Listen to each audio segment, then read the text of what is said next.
All right, so let's go Green Bay and Minnesota. What an interesting game here in this. This is 1 in favor of Minnesota at home over Green Bay. 48.5 is our total. We know Minnesota, Green Bay, and Detroit, all three teams out of the division, have already made the playoffs, but still so much up for grabs. Minnesota wins the last 2 games. They get the number 1 seed in the NFC. So this is a huge, huge game for all parties involved. Man, I don't even want to bet this game. I hope you have a bet. I don't want to bet this game because I'm so excited about watching it. But like I think that this is probably one of those things where by the time this thing kicks off, Mo, it wouldn't surprise me if it was a pick 'em or maybe even favored in the Packers way. I think the Packers sentiment is going to eventually take over. I think it already has. I'm seeing some ones out there at some influential sites. So I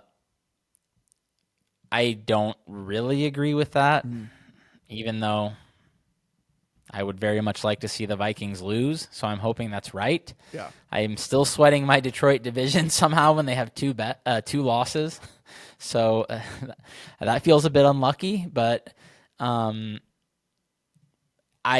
think my fare was Vikings -1. So, I mean, I can't like sit here and say just because it flipped on the other side of 1, I'm like thinking the Vikings are the value. I mean, it's not really enough for me to play it, but I do think the Vikings should probably be favored. I mean, when I look at the way the Vikings play, obviously they want to bring pressure, they want to blitz.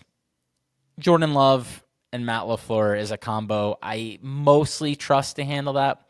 We do see Jordan Love lose his mind at times and do some dumb things when he's under pressure, but I do like the fact that he is willing to make off-platform throws. He throws.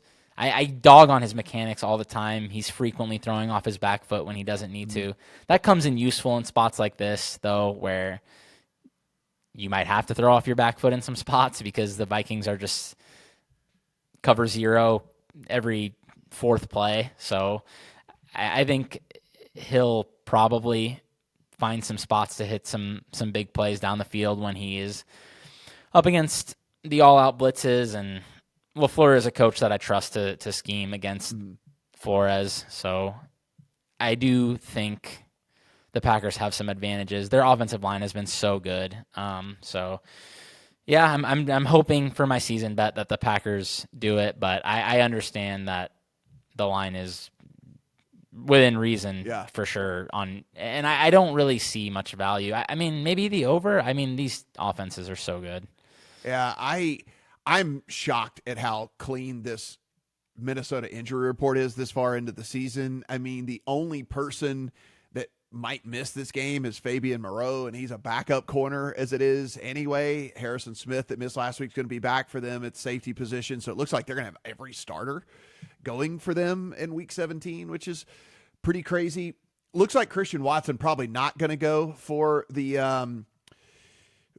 Packers. I don't know how much you think that matters. I mean, it seems to me everybody wanted to label Watson the 1. It seems to me that Dobbs is really the 1 there now. So I know there's going to be some people who try to say that this matters, but it's kind of one of those things where I think Dobbs matters, but I don't know if any of the other combination of the dudes really matter because they just plug one of those other dudes in there and it seems to kind of work. The only one that I really handicap for, and maybe I'm wrong in this, is Dobbs, but I don't know. How do you kind of feel about that wide receiver room?